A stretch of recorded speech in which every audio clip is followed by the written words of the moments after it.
COVID struck. They were I was working for a local RIA. RIA is Real Estate Investor Association. I was working for them, putting the groups together. He came out and spoke to our group.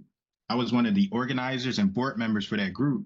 And I remember him doing a presentation and I didn't understand what was going on here. Just like I role play with some of y'all and you're like, what is this? What are you asking about? How are you going to buy the houses? They first opened me up to the idea of creative finance. Chris and his team. Who's that? Tiffany, come on, Tiffany. I'm sorry. Let me mute. I thought I was mute. Sorry. That's all good.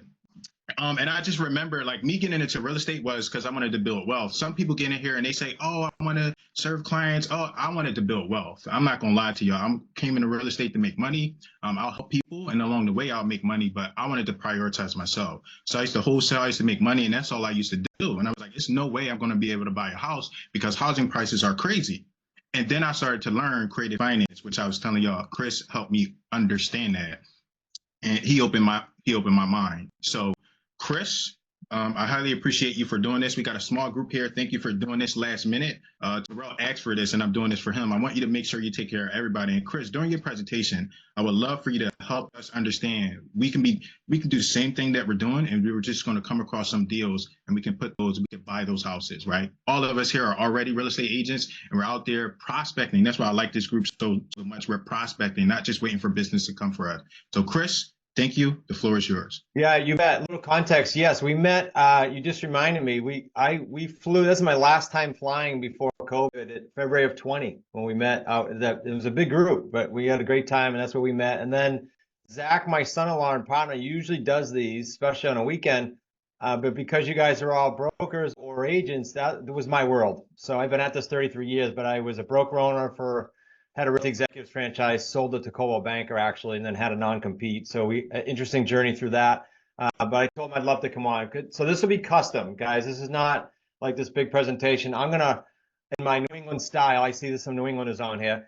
In my New England style, I'm probably gonna go very quickly. I just want to expose you to it, but then I want to kind of do some Q&A, hang out with you at the end, because yes, Jerome, there are some very specific things that you can and should be looking out for just in your everyday things.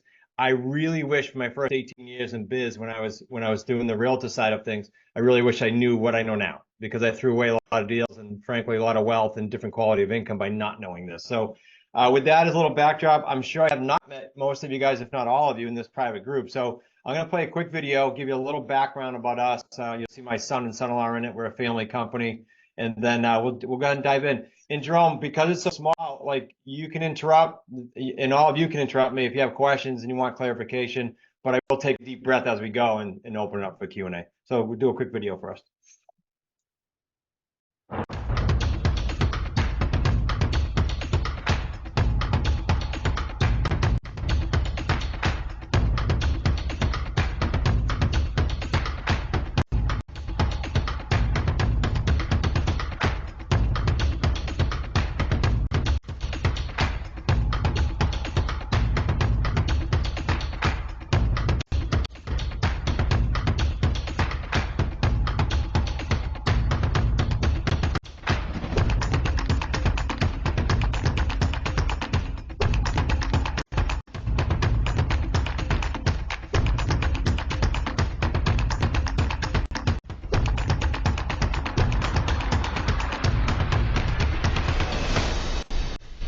All right, let's dive in here, guys. So here's what I'm going to walk you through. A lot of misperceptions in sort of the creative financing world. I call it real estate on your terms, but the biggest misperception is, can we actually build a portfolio, or are we exiting all these properties? And the answer is you most definitely can build a portfolio, and I'll share some of our personal stories just because, again, we're kind of a small private group here. But I'm going to show you how to do that without dealing with banks, without credit checks, without personally guaranteeing loans, without borrowing from third party, investors. A lot of people just don't want to do that. They don't want to put themselves out there and do that. And this all came across my plate because, quite frankly, after the 2008 crash, it was pretty ugly. I don't know how many of you were kicking around the 2008 crash, but it was ugly for me. It took me from 2008 to 2012 to get on my own way, just mentally, kind of blaming the crash on myself, and just went through all kinds of junk. I sold, because you guys are brokers, I'll give you a little context here. I bought Realty Executives back like 95-ish. Sold it to Coldwell Banker in 2000. And then I was coaching high gross commission agents, mostly in Canada with Richard Robbins. I don't know if you know his teachings, but he and I were partners. We met in Mike Ferry in the early 90s. And I coached like 48 people. They all earned $2 million gross commission above. The challenge was their life was a mess. So that's where I was coming in and helping them with that. Not they could obviously produce. It wasn't the issue. It was how can they make a better quality income and get a lifestyle back. That led to me doing my own investments. And then the 2008 crash just crushed me because out of about 23 properties or so, and you'll get a lot of this in my book. You guys are going to get it all for free. I got to throw a bunch of free stuff out here today because of Jerome. But what I explain in there is in more detail. But the 2008 crash, all those properties I signed on personally. That's how I learned the hard way. Don't do that again. And so literally, even for my own personal properties, I do not sign bank loans. They're just 100% outside of what I do now. And what I hope that all of you can do in the future is just don't put yourself out there like that. Because unfortunately, bankers have to do their job, right? And sign personally, they come and looking if something happens. I have touched not all niches, but my wife and I do raise the roof projects, new construction where you go from a ranch to a two-story, condominium conversions. A lot of this creative real estate now is all we do since about 2012, and all we teach around the country and a little bit in Canada. So just a little backdrop for you. So again, I don't know how many people went through this, but what I will tell you is this: we're kind of in this, I'll call it turbulent uncertainty right now. This is when creative real estate, it's always smooth sailing because you can pivot. But this is in particular when there's chaos, when there's uncertainty, when there's an election, when the interest rates are changing. This is when creative thrives. And so there's one certain in real estate after 33 years, one constant rather, and that's that it constantly changes. So we just had a big event in Boston. For those of you in the Boston area, I saw a couple of people. It was a phenomenal event. We held it down in the financial district. And what I encourage everybody to do is stop listening to the media and all the junk that's out there, because most people are waiting for what? In the creative world, you just have to learn how to pivot during all the change and be super comfortable and confident doing that. My wife will say, I've been married 38 years. My wife still to this day will say, okay, well, how does that affect you guys? And the interest rates change. How does that affect? And every time I say it's perfect, because I know where to fish and how to pivot as the market changes, especially when people are pivoting and going the wrong way. We do have a little bit of, I'll call it wind in our sails now, all of us that want to do creative, because unlike in 2012, when I started teaching it around the country and aggressively doing my own deals with my family, unlike that time, right now is a huge demand. Like there are so many more people trying, I'll use the word trying, to teach this, and they're doing a moderate job at it, but it's causing a lot of awareness. Back in 92-ish, 1992, so I'm dating myself a little there, there was about 2 or 3% of the transactions done outside of banks. The number's up in the teens now and growing rapidly.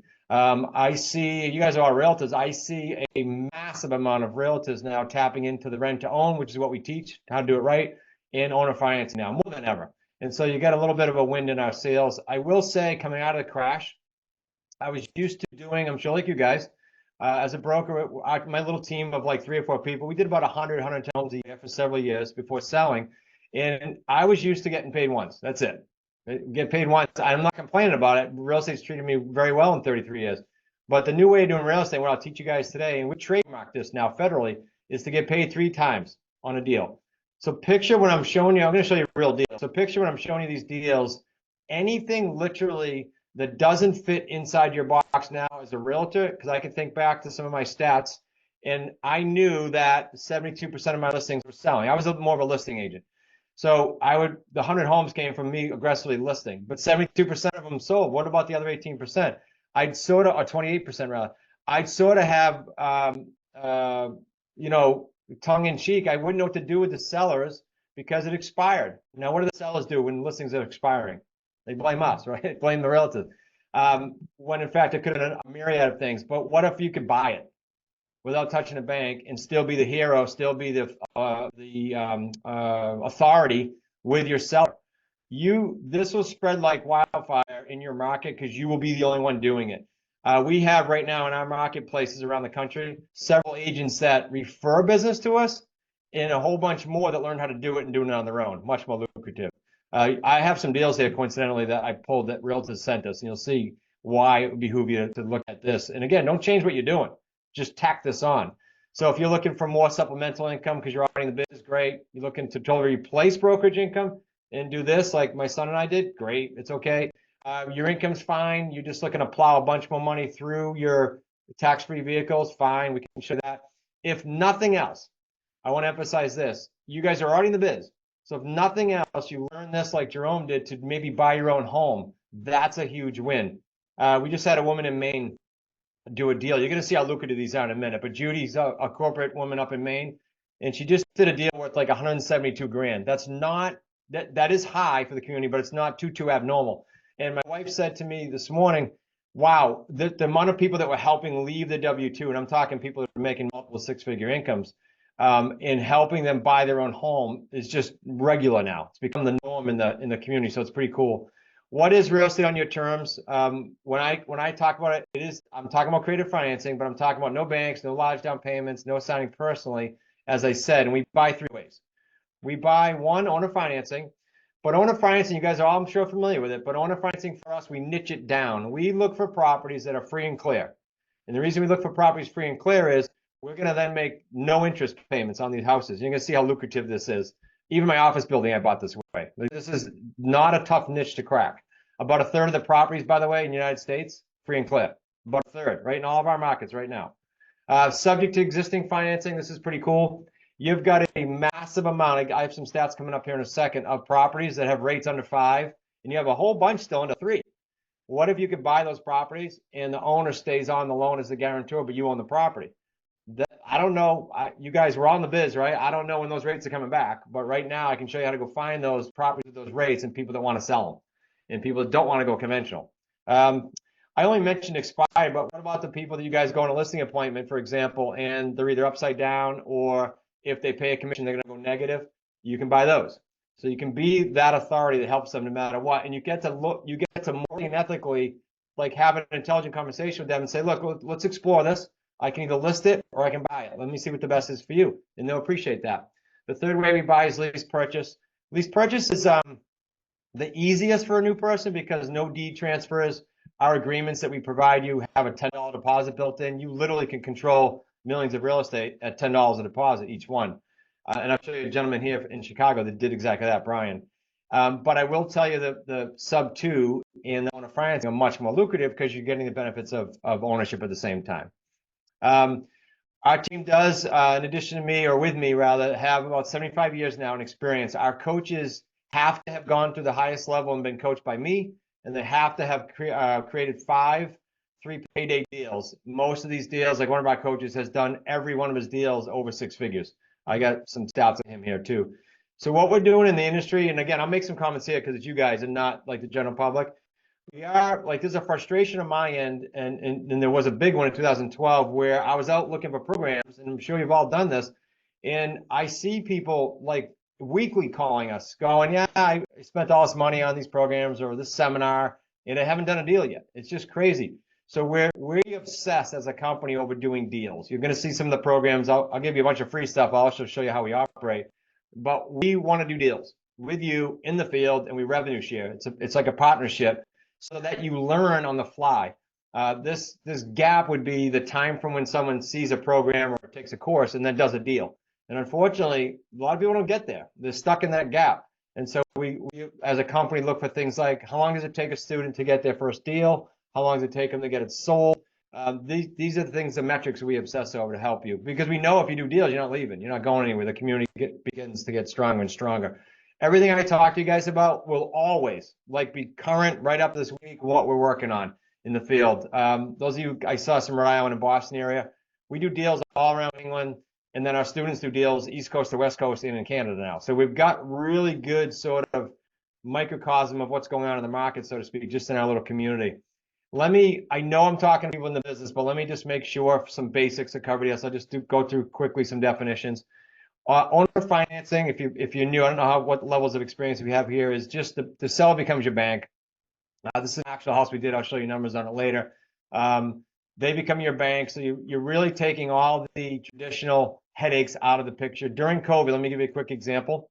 We went into COVID with about, right after leaving Jerome when we met that spring, we had 72 properties. We were sort of at our peak, and they all had rent-to-own buyers in them. You're going to see how this works in a minute. Now, if I was a landlord, the stats are about 50 to 70% of those would have been a headache, right? That's what's going on. That's why landlords get fried during COVID. Out of 72 properties, because we have buyers in the homes that are just needing time to get qualified, we had 4 headaches out of 72. Not too bad at all. And so you're going to see the difference between renting and then the program we've trademarked and done so well within the rent-to-own world. Sub 2, as I mentioned earlier, mortgage stays in the seller's name, title transfers to your entity, you make payments on their behalf. Now, unlike the free and clear seller, who do you think is more likely to just want to do this with their home? Usually someone that's got financial headaches and they want to move on. Now, there are exceptions. Rick in New Hampshire, 30 years of the government, now is full-time with us and coaches. He's done so well. He has gotten 2 properties in the last like 6 months where it was a seller's second or third home. So they left the mortgage in place and had a whole bunch of equity. So they weren't hurting. They just wanted closure on it. And he was able to buy those, leave their name on the loan, and offer them some seller financing on top of it. There's some stats there. I won't read them to you, but these are the mortgages I'm telling you that we can show how to go find the homeowners and then buy those. And you could sit on that forever, or you can exit quickly on some of the programs that we have. Lease purchase. Mortgage does still stay in the seller's name, obviously. You're just doing a lease purchase with them. Title doesn't transfer. You make payments on their behalf, and you control the property. Now, how do you safeguard it in case they want to sell it to, Uncle John without your consent? We do cloud the title with what's called the notice of option. California, it's a memorandum of real estate. It doesn't matter what it's called, cloud the title though, to make sure they can't transfer that property and make sure you get paid. How are you going to find these guys? Interesting, because you guys all prospect, right? You're not afraid of the phones. That's unfortunately in our community, it's like the biggest thing I try to get people over. And if you're already over that, you're like 70% of the way there. We just got to get you in our vernacular and get you speaking the way we do. So we get them from expired, just like you would, for sale by owner, for rent by owner, the big one right now, because people are just tired. And then the niche list would only be, okay, someone's pick a market, Atlanta. I just had a gentleman come, Floyd in Atlanta, joined us. Floyd said, all right, well, I'm looking at my leads and my for sale by owner and my for rent by owner and my expired. It's not going to meet my goals. Like, I want more. Okay, so we go out and we start niching down some lists. One would be free and clear. One would be out of state owner and free and clear. I love those because it's not their primary residence. One would be listed with a realtor for 60 days or more in little equity. So we know they're not going to be below their price without coming out of pocket. That's a great list right now. And you guys all have access to all these lists. And then referrals right now are on the rise, in particular from wholesalers, because a lot of states are shutting that down if you don't have a license, and flippers because it's so competitive and the margins are small. So like the Ugly House franchises around the country, our students are tapping into those and they're getting tons of deals because they're looking for rehabs, right? They're looking for 60 or 70 cents on the dollar. They buy those. We can buy full price. That's why the sellers love it. We just need time. We just need terms. So we're going to go over some deals. I know I'm whipping a lot at you here today. Other reasons sellers would sell to you or will. Maximizing their price, creating cash flow, estate and tax planning. I'm going to show you my building here that I just sold last year in Middletown, Rhode Island, but it was where we had all our companies pre-COVID. That gentleman was free and clear, but he sold to me for estate planning and tax reasons. He said, Chris, the realtors have come to my door with offers. He was on a very busy street, so everybody knew about the property. But they kept coming to him with buyers that wanted to pay him. He didn't want it. He wanted owner financing because it helped him tax reasons and it helped his wife and his son. He was ill and he knew his time was limited, so he set them up to have a cash flow stream instead of a building. What happened? And he ended up passing away during the deal. Other personal reasons, divorce. Working on a deal right now where one spouse is on a mortgage, one is on the deed. They are not happy and they're not talking. And so we're buying that property sub 2 and catching up $4,000 worth of arrears. So we solved their problem in a big way, especially with the divorce, and we own that property. The rate on that's 2.8. Deals like that are just regular deals when you know how to look for them. So all that to say, guys, all we're doing really is solving problems. Like people say to me all the time, how do you convince a seller to do that, right? Especially realtors, frankly. And I say, we're not. We're looking intelligently at their situation and saying, oh, no, your best route is conventional. I'll sell it as a realtor. Or no, your best route would be if I can buy this thing right now and show you how that works for you and show you how you can net more, Mr. and Mrs. Seller. Either way, you get to be the expert that decides that. Or in the case of free and clear people, you're not really solving a problem. You're helping them accomplish something that the market wasn't helping them accomplish, right? Like the guy I bought my building off of. Now, how do we exit? And this would only be single families because you can buy any asset class here. But let me just talk single families from our limited time this morning. 95% of our deals are single family, and we exit them on rent to own. And there's a couple reasons. First of all, the program is nothing more than helping legitimate buyers, not renters that want some option that they may not exercise. These are legitimate buyers who really need time to become mortgage ready. Statistic, I'm going to show you how big that market is right now. So you get to tap into all your conventional stuff as a realtor, and then a whole other side of the market that you're not tapping into now because they can't get financing right now. Here's what the stats look like. I have a gentleman in Miami, Raphael. He writes about 150 loans a year. He said, Chris, about 17 to 18% of my applicants can qualify today. Now, that doesn't mean some of them don't need 2 years. Some of them need 6 months, but some of them do need a couple of years and they fit for the rent-to-own program. So it's just a big, big pool of buyers. So an expired listing will say to me, I've taken homes that have expired and been on the market a year. All of our students have. And the sellers will say, well, how are you going to sell then? Real simple. We're dealing with the 80%, the 82%. I get a bigger pool, much bigger pool. Who are the buyers? Self-employed's a big one. Post-COVID, I don't know if anyone's read Michael Dell's new book. It's a really cool book. Side note, as an entrepreneur, you'd like it. But in there, he talks about how many people are leaving corporate and starting their own business. So they're great. They have good credit. They have cash. They probably got a buyout plan like Judy in Maine is getting a nice package to leave her company. Well, they're not financeable. I don't care how much money they have in the bank. You guys know most banks are going to require 2-year seasoning, right? So self-employed right now is a big pool of buyers for us. They can't get financing today, but they're great in 2 years after some seasoning. Others had credit dings. COVID caused a lot of that, still is causing it. So we put them through the credit enhancement program while they're in the home.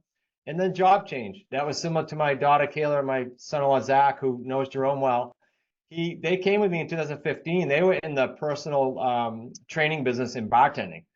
Great cash, crappy lifestyle. So they came and joined me. They weren't financeable, but they were able to tie up a home on lease purchase on the water in Rhode Island. They would never have qualified for it.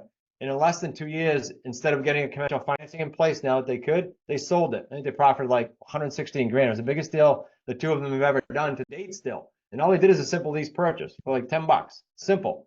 Now, why do buyers need you? I kind of alluded to it already. Time to improve credit, time for seasoning.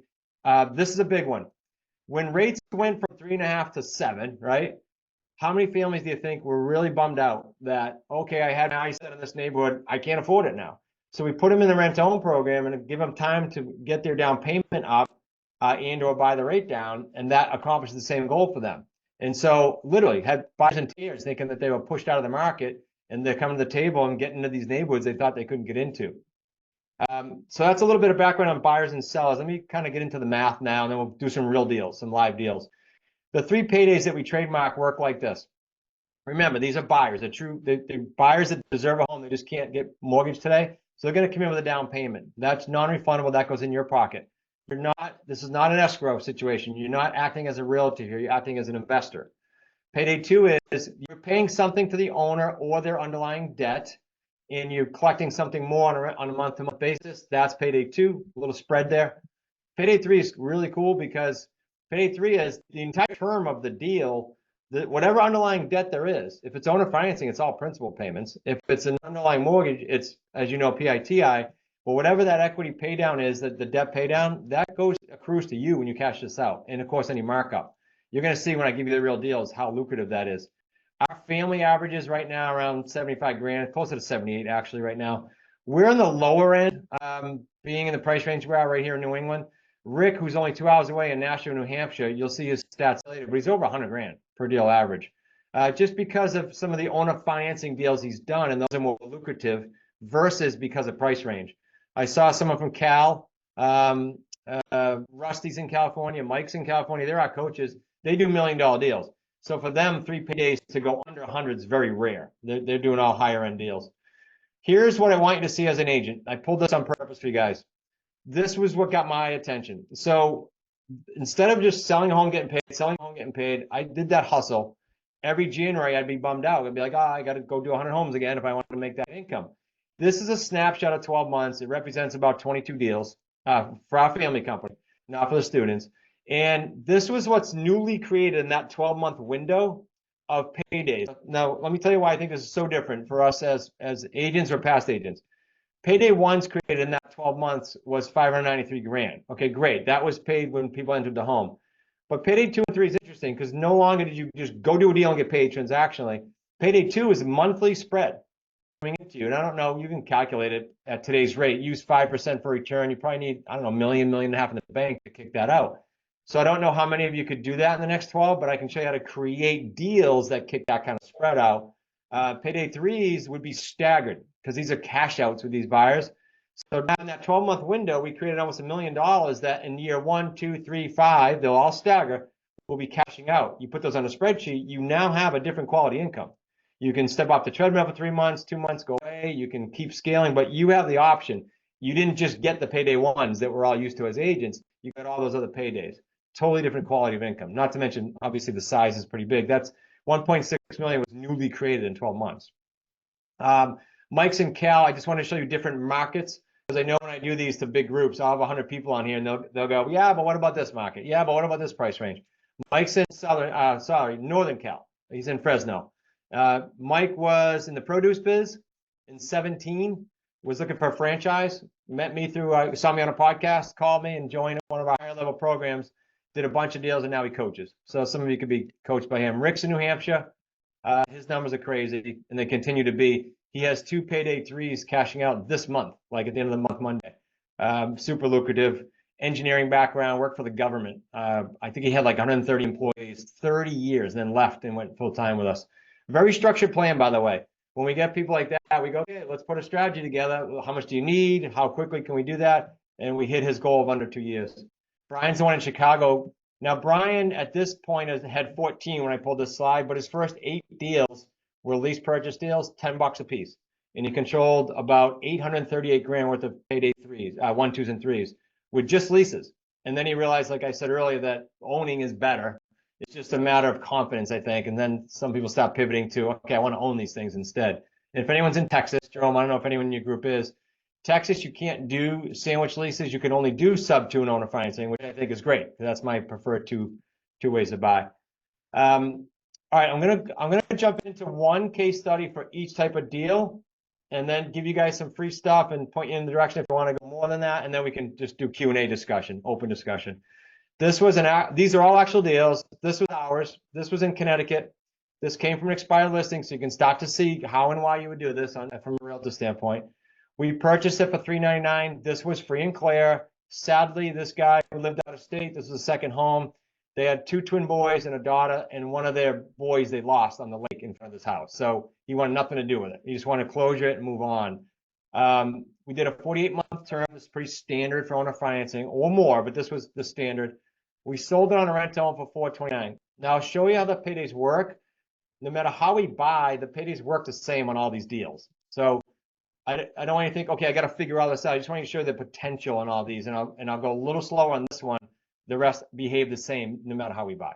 So payday 1, because this is an owner financing, this is going to be the more lucrative one more than likely. Deposit from the buyer was 80 grand. He was a teacher. He did 40,000 up front and then 40 over time with tax refunds. That's pretty typical. So you'll have, talk about quality of income, you'll have a February and March every year that has all these paydays scheduled. I remember some years at our peak getting up to about $250,000 scheduled paydays coming in February and March, pure cash to you. Payday 2, the spread, we gave him $1,000 a month principal only. Now again, picture that, no interest, 0. When the rates are what, in the 6s right now. We had a buyer rent-to-own payment of $17 a month. We had insurance come out of that, but gross was about $700 a month. So payday 2, that's how that behaves. Payday 3 is like this. Payday 3 is, okay, what was the markup? Then the principal pay down. This is where the power of owner financing free and clear properties comes right here. 48,000 in pay down, and we didn't pay this, right? The buyer did, and we were paying the seller. Now, do you commit to these deals before having a buyer? So I know that comes up a lot. No. All our agreements are built and pre-written for these deals to be contingent upon you finding your buyer. My son Nick specializes in that end, and he'll help you through that process. Then we got to, of course, just like you guys have a regular closing, you got to, on the settlement statement, they'll get credit for their 80 grand. We were actually negative payday 3 here because we got so much up front. Good problem to have. But then we had rent coming in from the garage and made that a little bit more of a turnaround. And then this deal was a little over 100 grand. You guys that have something to write with, you can write down these 3 metrics, and would be any owner financing deal. When you find a home, and we all can in every market that I'm seeing on the screen, when you find a home for 200 grand or more, free and clear, 200 grand or more purchase price, and you structure at least a 4-year deal, and you structure at least a $900, I'll say $950 to be safe, monthly principal payment, those 3 metrics, you'll have a 6-figure deal over the term of 4 years, every time. So I'm not saying you go out and find 4 of these a month, not at all, but you can go out and find half a dozen or so of these a year with fairly simplicity, and get you to 6 figures. And that's why Rick and others are able to leave their huge incomes. They all made 6-figure strong incomes. I flashed this because this was a closing, looks like almost a year ago, a payday 3 for us. You'll notice bottom left, our payday 3 was 77 grand, because all 3 paydays for us average around 75. I just wanted to show you that, just some real stuff. That was a closeout in Connecticut, actually. Okay, lease purchase coming from a realtor now. This is referred by Dale. Dale's in Connecticut. He gives us anywhere between 2 and 6 deals a year. And I constantly say, Dale, why don't I teach you how to do it now? I just want to run in my lane, Chris. I'll give you the deals I can't sell. So this was going to expire. He called us before it did. So again, he's the hero, right, to the seller. This was a vet leaving the area, pretty typical in a lot of markets, not just New England, where they're leaving and they don't want to keep that house. They got orders to move out. We took it over for 283, 784. This is again as a lease purchase, so we didn't have title to this. We just had control. Term was 36 months with the seller, and we sold it on a rent home for 329.9. So even though we tied it up with $10 for lease purchase instead of buying it, these paydays, the exits behave the same. So I'll just zip through them. Way less principal pay down though, because there's an underlying loan that we're paying on, not owner financing. Buyer came in of 24 grand. This one was up front, so we didn't have to wait over time. All up front. That goes into your pocket. Payday 2, nice spread there, above our average actually. Payday 3, markup, principal pay down a lot less. See the power of the owner financing, a lot less there, because that 18 a month is PITI. Give them credit for their deposit at the closing table once it comes to closing, which was a little under 36 months in this case. These are all cash out that I'm showing you. Payday 3 was nice, 38 grand, and all 3 a little above our average. Now, so Dale had this on the market for the same price we sold it for 6 months. He didn't sell it. His commission would have been, you guys know, 5 or 6% of that. So call it 18 or 20 grand. I could have shown him how to make 80. That's why I don't get why realtors don't jump all over this. And I really wish, I said earlier that I knew how to do this back then. And so I'd love to dive into this with you guys. This is a house in Marston Mills in Marshfield, I think it is, down the Cape. The buyer for this house, I haven't talked about buyer stories. The buyer for this house is an attorney, Alexi. And Alexi trashed her credit in law school. And then her boyfriend left. Like, she had all kinds of life events, but was a solid, deserving buyer. Just couldn't get financing right away. So here's how this one panned out. This was expired. Purchased it for the debt. It was actually, this was one of the ones where it was an ugly divorce and they were arguing and they had financed a bunch of credit cards to fix this thing up. I don't know if they watched Home Network Channel or whatever they did, but they did it bad job. So the husband said, I'll sign off on this. He was on the mortgage, she was on the deed. He said, I'll sign off on this whole deal if you pay the credit cards too. So built into that price is we paid quarterly payments to him for his credit cards. And the deal, you'll see, it still worked wonderfully. We sold it for $425. By the way, it was on the market with a realtor for $429.9 or $424.9. Almost the same price we sold for right away to Alexi. The PITI is 2024, $2,300 in rent. Smaller payday 2. We did a shorter lease on this to kind of keep the leash tight on her progress, is why we did this, even though we own the property sub 2. Principal pay down, the total didn't show there, but it's in the total at the end. Now, this is the house that was in arrears. So they were arguing, this couple, and they were like, okay, we got to do something because this thing's going to go another month in arrears. So we paid $4,100. But remember, we made a contingent upon a buyer and got $41,000 up front. So we went to closing table, we did it all the same day. A little under 80 grand there. Now, I don't want to get too advanced, but because you guys are in the biz, when you have a deal like this where it's sub 2, there's no clock ticking for me with the seller. I own it, right?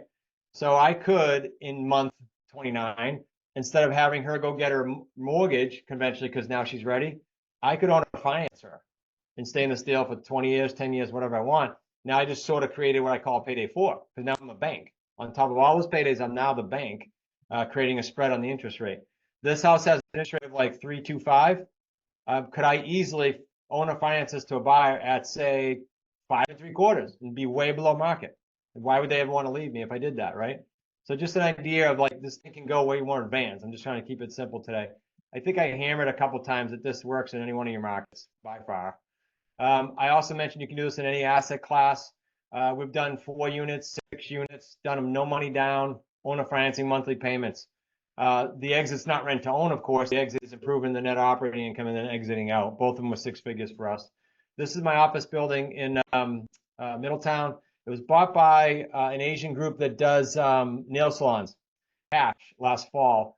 But if you look at the top left, you guys are familiar with settlement statements. So I threw these in here. Most people kind of just gloss over. November of 18, I bought it. I did break the mold here because it was for our companies, and we put some money down. You'll see we bought it for 550. The owner financed 515. It's because again, we're moving our companies in, so it's easy to justify versus a house where we do no money down. When we sold it, bottom right, $750,000. Disclosure, I think we put over time through different deals. You know, we used cash from different paydays. Probably put about 180 grand in the building over time. We had all our companies. Post-COVID, there was no need for it, so we were just renting to people, and we were upstairs, and then we ended up selling it. It was too good to be true. The group that came in did cash close. We had 3 offers. They came in cash, 80 grand over asking, and no contingencies. So it was a no-brainer, and they're turning it into housing. So I said I'd give you a bunch of free stuff. I want to kind of show you. Jerome's very aware of kind of our platform. We have, guys, 4 times gone in and revised and edited and updated our Quantum Leap system, which is an online academy. I don't know many educators that do that because, frankly, it's a pain in the butt. We just got done in June updating it again. So if you were in the academy, your progress as a student would say 100% done. And then we do an update, it might drop to 70, and then you know we have new stuff in there, and you can go watch the new stuff. So that's how we do it. I'll show you a quick video on that, what it looks like online. It's by far one of the most robust courses out there, and I'm going to give you a chance to do it for free. And then per Jerome's request, I got a bunch of free stuff for you either way, whether you want to get more aggressive with it or not. I'll do a quick video here. We do have the ones that are actually, most of you guys are local because I see PA, Rhode Island, Mass. You guys could all technically drive. We have what's called a boot camp here in our office where we do live calls. We do deal structuring. We call the seller and structure the offer and then send you out to it. Like we will get deals done in the office. We have 1 in October left and 1 in the beginning of December, also free in this program, 3 days of apprentice. The course itself, Jerome, the one, for example, that we sold in PA back in 2020, sells for $1,500. It'll be free if you guys want to do the apprentice. It's sort of a no-brainer. We started this in March, but I want to show you what this looks like online academy.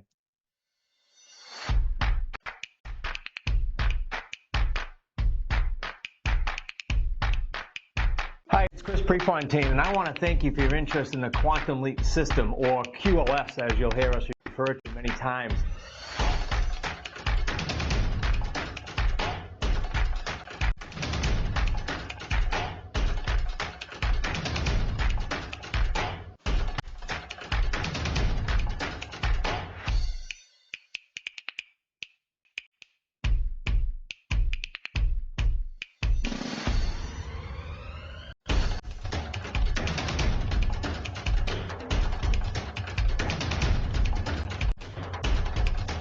Commit to doing whatever it takes for however long it takes to create a monster lifestyle, whatever that is for you. And I'm not talking just financially, but a lifestyle you want and deserve and wish to design.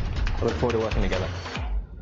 Jerome, I just thought of something else when this was going. The event we did in Boston is not like public. If you were there, you can get a copy of it. If you ask the team, Shayna and whoever, I think you dealt with Kim and Shayna, tell them that I set up your group can have that event and they can watch the Boston event. It was a great event, and you get a better look at what we do. So we'll give you that for free too. It doesn't get sold. It's just Thank you. You bet. So let me stack this up, guys. So in Mod 11 only, there are attorneys that sell what we have in Mod 11 for like 20, 30 grand because it's all our contracts, all our checklists that we use to this day in our office. Sue, for example, in my office has been here 9 years. So she helps the students with all these contracts. She does all hours, and you'll meet her if you decide to come to the boot camp for free. We do have Creative Financing Real Estate Association. This is new since Jerome and I first connected in 20. The only way to get certified is to go through that Quantum Leap system program. This will help you tremendously as a realtor, not just because of the education and the skill set, but because you can say that to the seller and you can have it on your website. And then if you're in the associate program, which is when we do deals with you and rev share, you actually get accredited because you're with a coach nonstop doing deals. The live event we just had, you'll get a free ticket to the one next year. It's October 6th and 7th in Boston again. That was new for us. Jerome, you've been to the ones in Rhode Island. We moved it to Boston against me kicking and screaming. My kids wanted to, and it actually worked out better. So I gave in, and it's a better venue. The Wicked Smart community is rather unique. You'll get access to Slack, which I'll show you here a picture of it in a minute, and a couple other things that we do. We do like weekly Wicked Smart sit downs. Those are free for you. We do, if you're in the community, another one right after that, which is a private call for associates and apprentices. So you have all kinds of touches during the week if you want it. For example, in the apprentice program, you get 5 touches a week if you want it. And it doesn't mean you have to commit to all those. It just means you can, if you want that much action and support, there's no other program out there that does this type of support, none, period. And then you can come to the, again, the boot camp as well. Slack is pretty neat. Slack is about 100 and, I don't know, 50 members or so. And there's channels in there for scripts. So you see live calls. There's channels in there for lessons learned. You can put a question out, not only the coaches and myself, but you'll get hit by, 10, 20, 30 people helping you out. Pretty neat. You see this live calls being posted, all kinds of things in there. That's where we all live and communicate. Office hours are on Wednesdays. That is just open forum. When you're in the community, you come, you can listen, or you can bring deals, you can bring your questions. At least 2 coaches sit on that every single week, whether there's 5 of you on or 20 of you on. The mastermind's on Thursdays, I mentioned that. I want to show a video. Rick is in this video among other people, but I want you to see what happens. This is right here in my office outside my window. It's nothing formal. We can fit for the boot camp about 10 or 15 people. The next one's October 23rd because it's right in our conference room. You're literally elbow to elbow with me, my son Nick, my son-in-law Zach, and Rick from New Hampshire. We're in that room. We're doing calls and we're getting you set up for success. So I'm going to play another quick video for you with that. It gives you a little bit of an idea of what that is.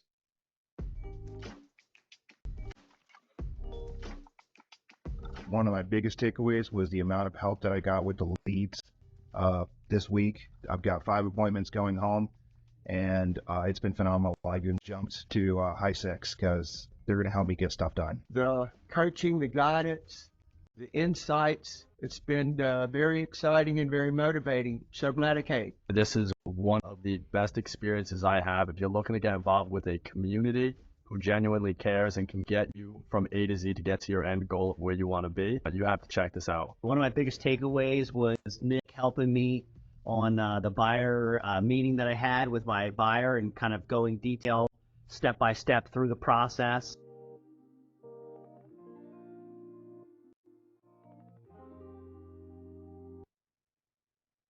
All right, guys, if you stack that up retail wise, it's a little crazy. Again, we started this in March as an experiment, and it's going so well because it's letting all of you, anyone, come kind of behind the green curtain and see everything.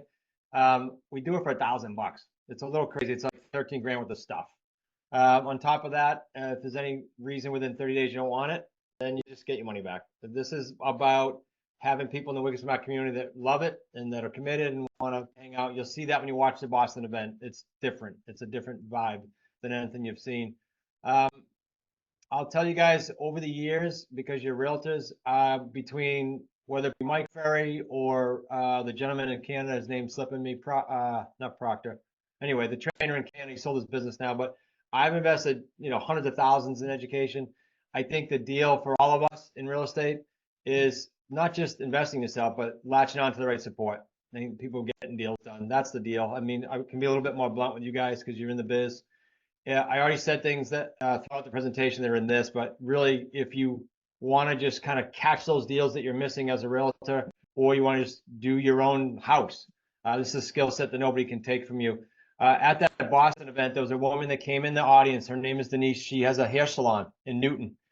Denise bought a house from me on terms because she beat up her credit. She went through in vitro and had to file bankruptcy, so she needed the rent-to-own program.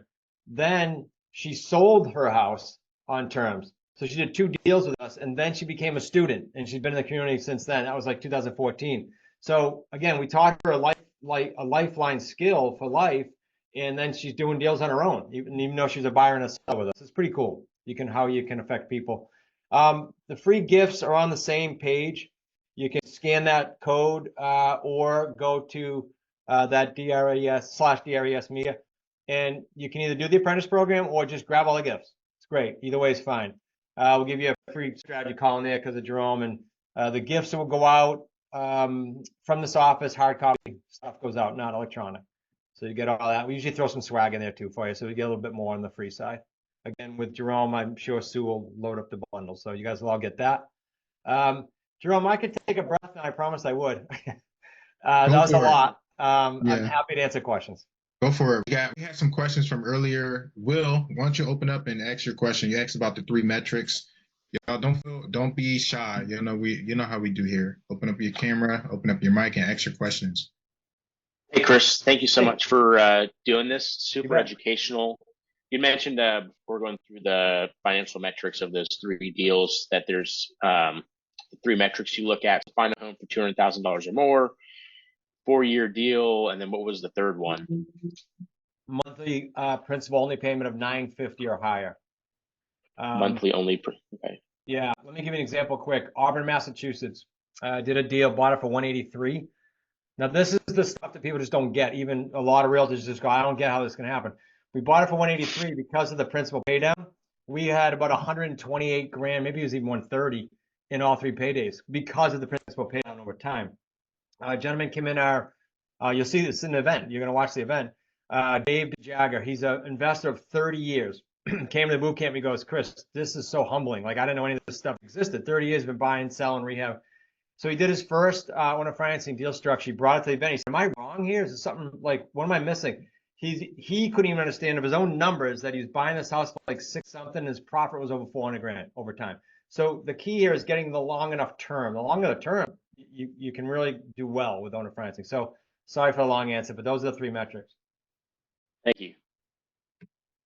Tiffany. I have a question. When you do the referrals, do we get paid like a referral fee if we can't get the deal done ourselves, or what? Couple things. Good question, Tiffany. So I'll answer this from a few different levels. Say that you're just out in the community and you're not in our community, you're outside the community rather, and you want to, like Dale does, you want to send us deals. We pay Dale up to 20% of payday ones. So he gets sometimes all of it up front, and sometimes he gets checks over time, which is nice, like a little annuity. Again, that's if you don't want to do it yourself. Now, in the apprentice program, it's only 12 weeks, right? So some people use that as kind of like their foundation or their springboard, and others do get to deals because we've come to the boot camp, like Rick left here with 5 appointments and got 3 deals, like within 2 weeks. So that's not the norm. He went right back and did it. He knew if he did deals, it's just a referral. It's all us. We give them 20% of the deal. So what he did is he upgraded into the associate programs, because the associate programs, I'll show you the chart in a minute because we're a small group. Those are revenue share deals. They're bigger revenue to you. But you also have a coach and have daily communication and structuring and learning, and it's much more aggressive. So long answer to say you can get a referral fee, or you can actually do the deal with a coach and make a lot more. Thank you. You bet. So you got Tiffany? Yes. Come on. That's all I have right now. All right. T. Chris, thanks so much for this presentation. Very informative and helpful. You bet. What do you do for homeowners that want more than what the house is worth? Yeah. Okay. It happens sometimes, T. I'll give you a few examples. If it's owner financing and they want, let's just use a number. Let's say it's owner financing and I'm going to make $1,000 monthly principal payment, and that's my offer. I don't mind going up to about 6 months per year of a premium. In other words, 6 months worth of my monthly. So if he's selling to me for 300, I might have no problem going to 305. He can't get that in the open market, and he can't get that if he has to pay a realtor, right? But I can do that. Why? Because if my principal payment's like $1,000 or $1,500 a month, I don't mind taking 5 months to eat some of that up, right? That premium. I've had other deals though on a bigger scale where back in 14 and 15, I just cashed some of these out. They were upside down pretty bad. I did a 9-year lease purchase. In hindsight now with more experience, I would have did a sub 2, but I did a 9-year lease purchase, giving the market time to go up and giving the principal time to go down. Both of those deals, one in Oxford, Mass, one in Ashby, Massachusetts, in the middle of nowhere. Both of those deals were 6 figures because they went so long.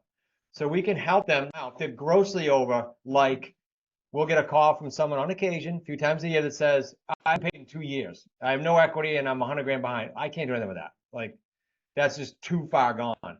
But if it's not too far gone, like the one in Ashby was, realtor had it for 319. She owed 319. She probably realistically could have gotten the open market high 2s and didn't want to come out of pocket and had great credit. It's just, she just wanted closure. So I took care of that with a lease purchase. So again, long answer. Did that give you some ideas?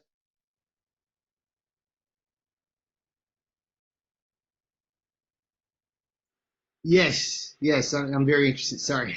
No, you're good. Yeah, thank you. Armando. Chris, thank you so much for presenting this information. I want to ask regarding foreclosures. I call a lot of foreclosures right now that are currently already scheduled for auction, and I'm interested to know how this program can help me assist those people and maybe do something with what you shared here with the 3 paydays. Okay, good question, Armando. Again, 2 answers here that come to mind. One is, I just recently at a boot camp with another gentleman who's about 30 years in the business who came here and was blown away. He stops auctions. I've never heard it this aggressive how he does it. His name is Kevin, and I would hook you up with him as realtors. He's beyond talented. He knows how to do that well. If you can catch it before auction, though, you can buy it sub 2, even if there's a little arrears, because you can get your buyer to pay that up front. We do a lot of those.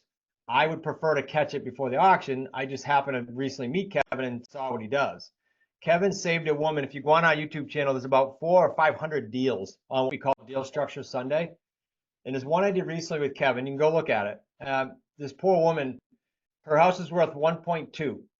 She only owed like 2. I think it was even less. And they were going to foreclose on her.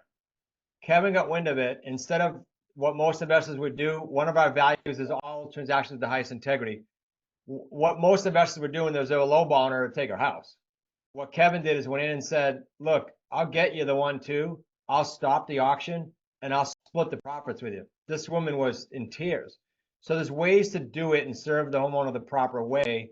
And if you watch that video, that'll give you a ton of ideas. But those would be my 2 answers. 1, try to catch it before auction. 2, I'll get you in touch with Kevin in the community. Thank you, Chris. Yeah, you bet. At least that you're up in his area too. Yes, thank you, Chris, so much. I appreciate. I have to go for showing, but I don't know if I have to get in touch with you or Jerome. I'm very highly interested because I do cold calling, and I come across people like I have this wanted to sell, and like they have free and clear.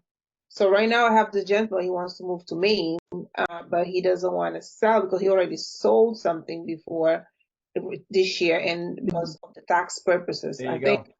I love it, and I'll definitely get in touch. I'm interested in the program.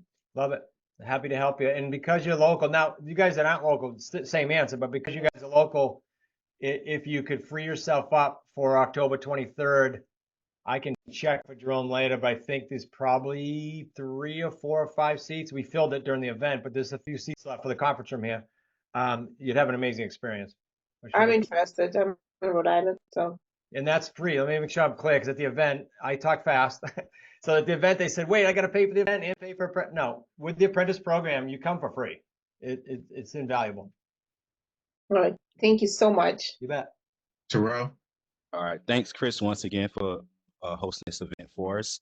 Now I have a question for you in regards to your buyers. Are your buyers the clients that you put into the rent to own program? So it's like a continuous cycle. Are those the people buying these properties?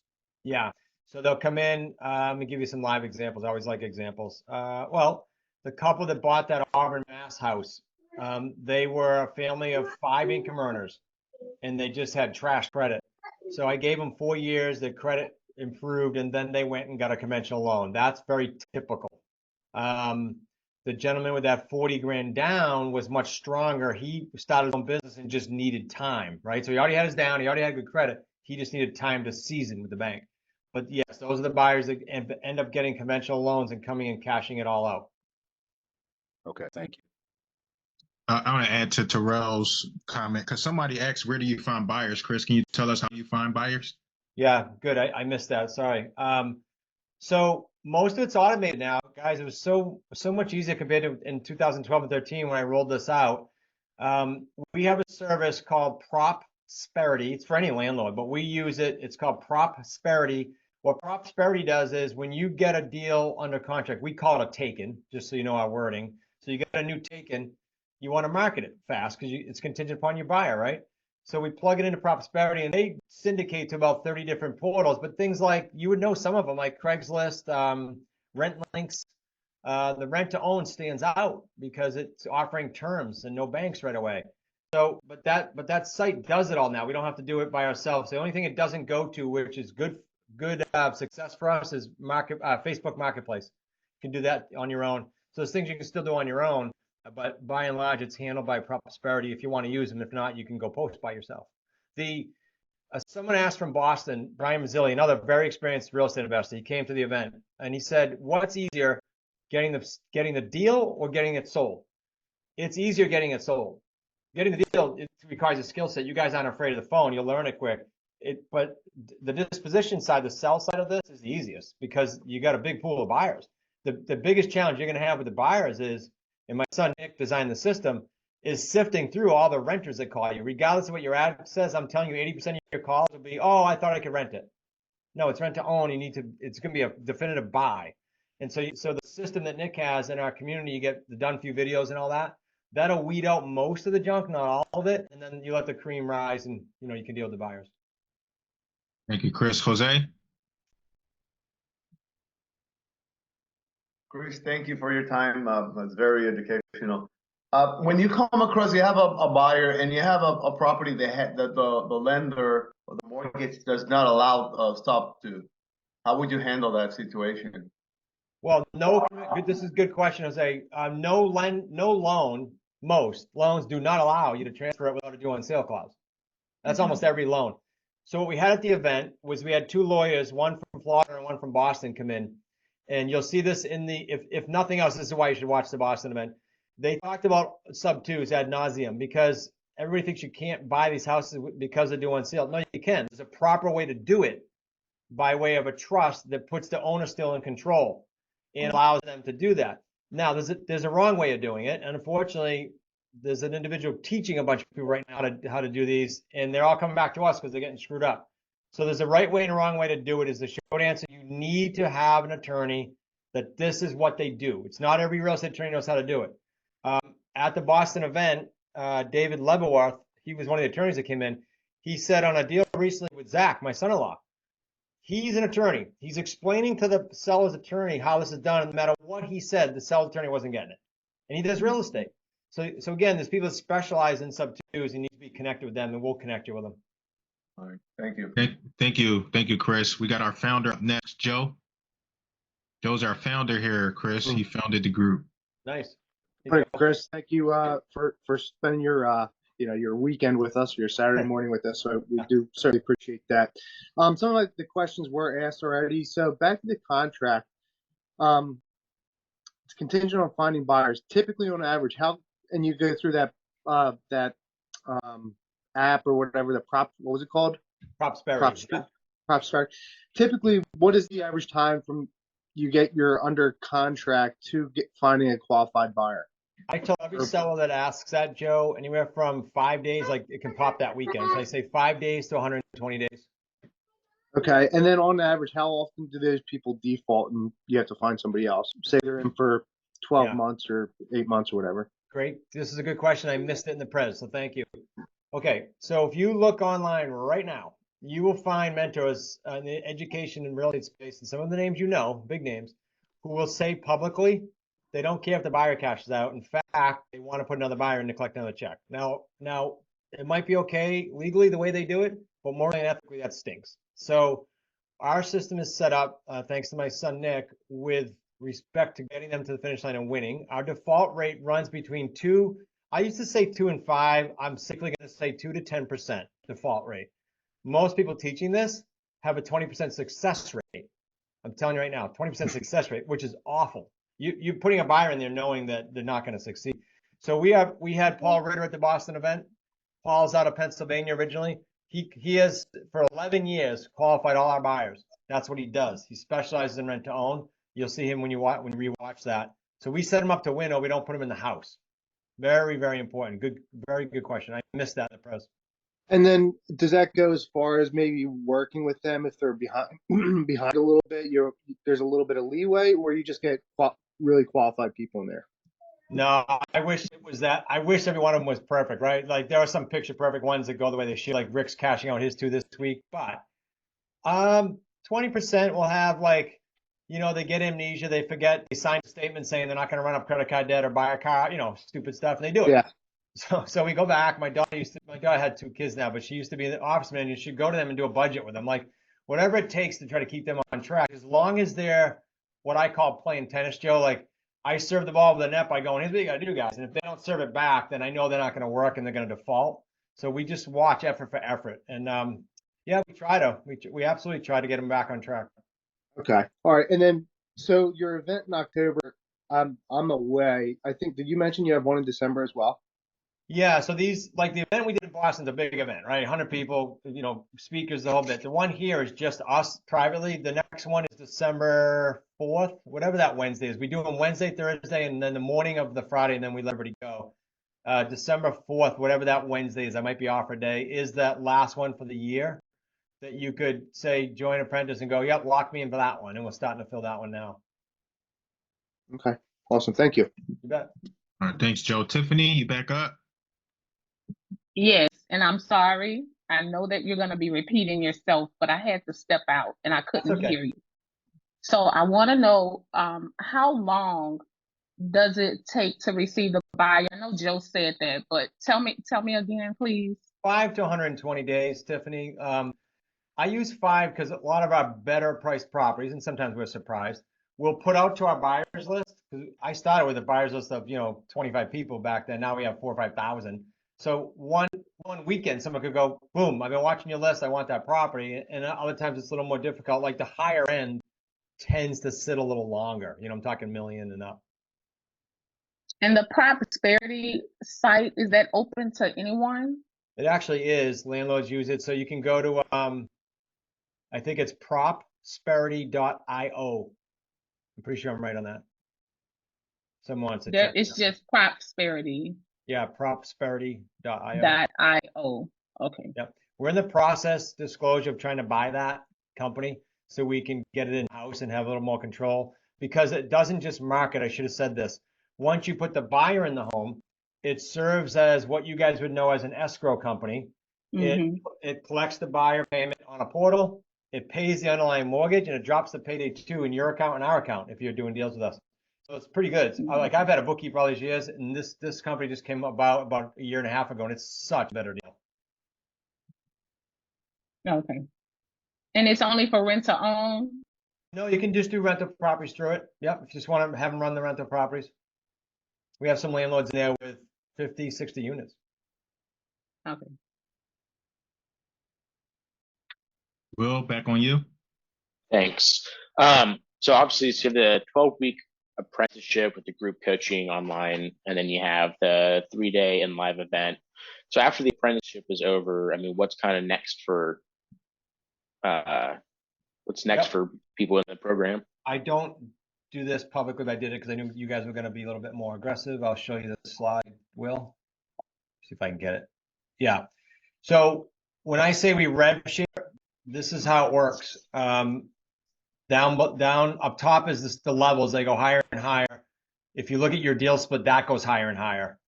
So that gentleman that Rick that said in the boot camp, hey, I got 5 deals. What he said was, oh man, I got 5 deals. So he upgraded to high 6. Now we did a custom pay plan, didn't just do it, and he can do deals against it too. But that's why he did that, because he's keeping 70%, and we're doing most of the upfront work, especially at the beginning. So that's sort of hey, Chris, I don't want to do what that lady Denise did in Boston and go do my own deals. I want to do them with you guys. Okay, you got options there. Denise is an example of someone that just keeps doing deals on her own. Now, I'll tell you guys, Denise laughs at this every year since we've been doing the live events in 2016, the big ones in Boston and Rhode Island. And Jerome, I bet you saw her when you came. I know she was there. Every year, she allows me to bring her on stage and show a deal of hers and show her how she missed 20, 30, 40 grand every year. But her husband won't let her join associate. So she keeps doing deals, whatever. So I keep showing her how she can make more. Okay, so after that 12-week program, can get my own lawyer and the paperwork and do everything on my own if I wanted to, or I can keep working with you guys. Okay. Yeah, you guys have a base knowledge. Like when I started learning creative, my learning curve obviously was a little quicker, right? Like you would, from August of 13 to December 13, I did 12 or 13 deals. If every one of our students would do that, they'd be ecstatic. But I had a base like you. I knew the vernacular, and you can learn quicker. Cool. Okay, Chris. So, Chris, I'm sorry, go ahead. Okay, Chris, back to the rent to own client that you put in there. So let's say the rent for the total year is $18,000. Do they still need to come up with the entire 40 as a down payment, or does that 18 count towards the down payment as well? Good question. Their rent does not credit their principal at all. But there's a caveat we do to help them, because they would never want to go get financing, right? They have no incentive. So unlike some rent-to-own programs, if you search online, they give you credit. Will Smith went out and got a bunch of big investors, started this rent-to-own company and tried to give people credit. They went out. Zillow, as you guys know, tried to do it. They went out. Like, people are trying to do it the way we do it, and they're screwing it up. We don't give them credit. We give them incentive to get a loan. How do we do that? We have what's called an equity enhancement program. So say they put the 40 down, to use your example. The equity enhancement program lets them put up to $500 a month. You're going to see why it's only $500, and we match it. So as an investor, you can do it or not. We do it. We say, hey, Tiffany, you're a buyer. If you put an extra $500 down against the property, we're going to take $500 off the price. We're going to match it. So it improves our cash flow, improves their down payment, improves their ability to get qualified, and lowers their price for them. You don't have to do it, but the reason we cap it at 500 is if they went out and won the lottery, we couldn't match it. We'd be out of business, right? So that's why we do that. Tiffany? So, I have to ask this, and because you were in the business, how is this relative to the license? I know that we do have to say that we're real estate agents, but how does this work? It's no different, Tiffany. Yes, to your point, we have brokers and realtors in our community. There's a separate channel for them in Slack, so they can help each other. When I get asked, and then I'll go to the licensing. When I get asked on a call, almost every call, as you guys can imagine, are you a realtor? They got their wall up. I say, no, I'm just buy property in the area.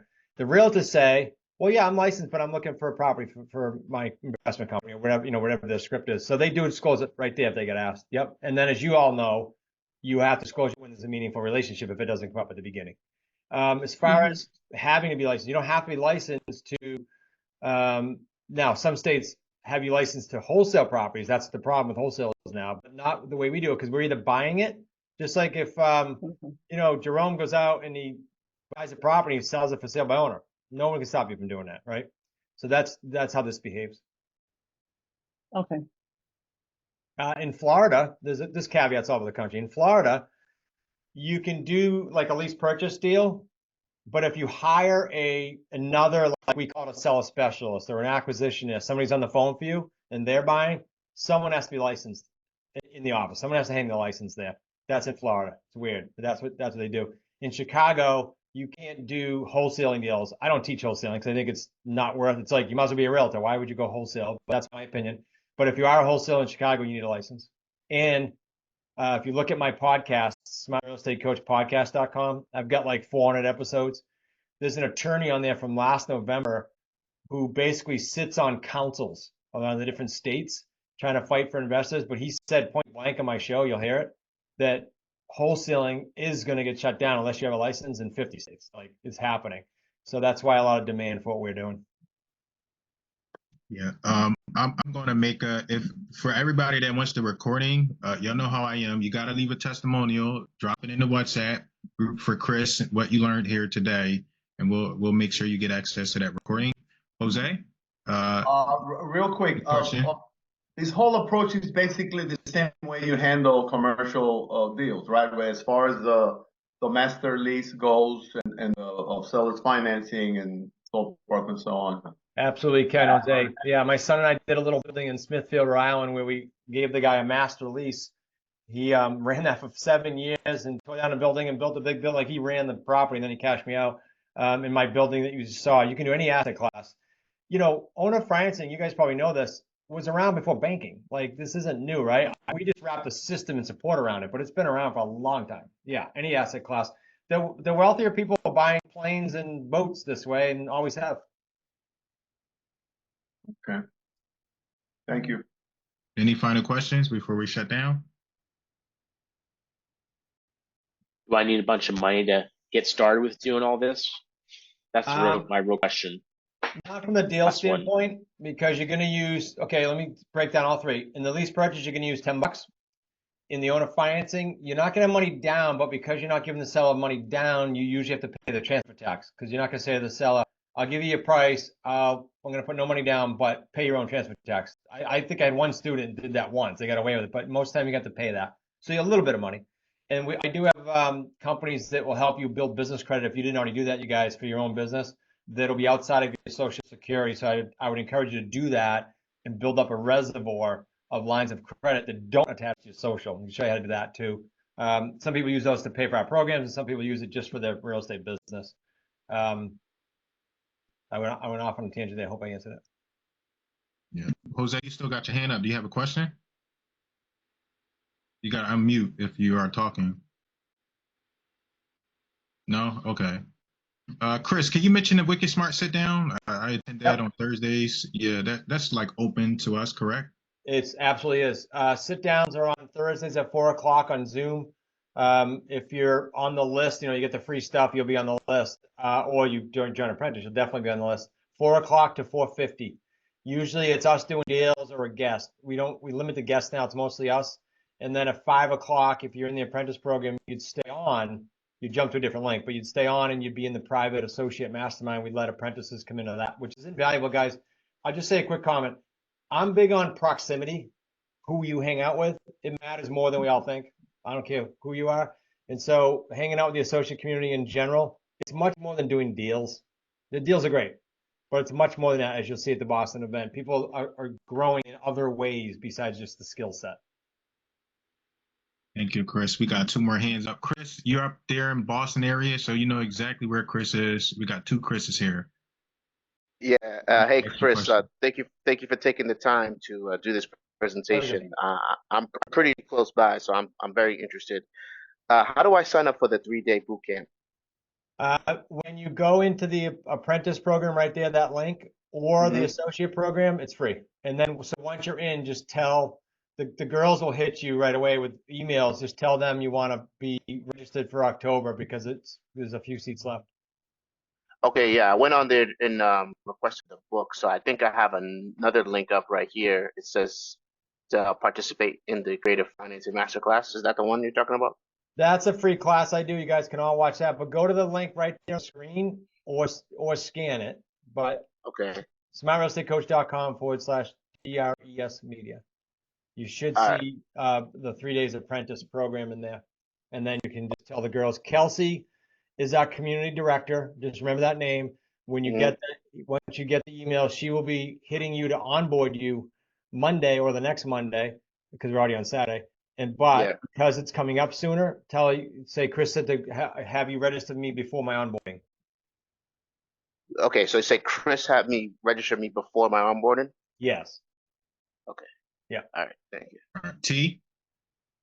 So I'm really excited about getting started right away. How soon from contacting you can I get to my first deal? Okay, this is the biggest question we got, T. I don't know you yet, right? So I'm going to tell you that I'll give you a broad range here. If you come to the boot camp and you come with leads, it is highly likely you'll leave with an appointment or 2 or 3, and then we'll see if we can convert it for you. If you don't come to boot camp, I'm going to give you the answer I used to give before we held them. We just started holding them in the spring. I see deals being done in 32 days. I think that's the record. And I see deals in 15 months. And I'll give you two extremes why. Just like me after the crash, I was broke. I went from a house overlooking Newport Harbor, for those of you that are local, to a one-bedroom, 900 square foot apartment. It was awful. I had repossession, everything you could go through, I went through. So I had baggage mentally. It took me 4 years to get out of that. In my head, it was all me. Other people come to the table, like you guys, they have experience, they don't have much baggage, and boom, they're on deals. So they got a deal done in 30 days. I had a gentleman to come in, high six, paid cash. He didn't need a payment plan, but he just lost his wife during the holidays. And it took him 15 months, but then he did 3 deals over 100 grand each. So I give you all kinds of stories, but everyone's different because we all have different discipline, work ethic, and baggage. And baggage is not a bad word. I had it, right? So sorry I can't pinpoint it, but it's going to be 30 days to 12 months. And again, if you're on the boot camp, it'd be tough for you not to leave an appointment. That's fair. Thanks.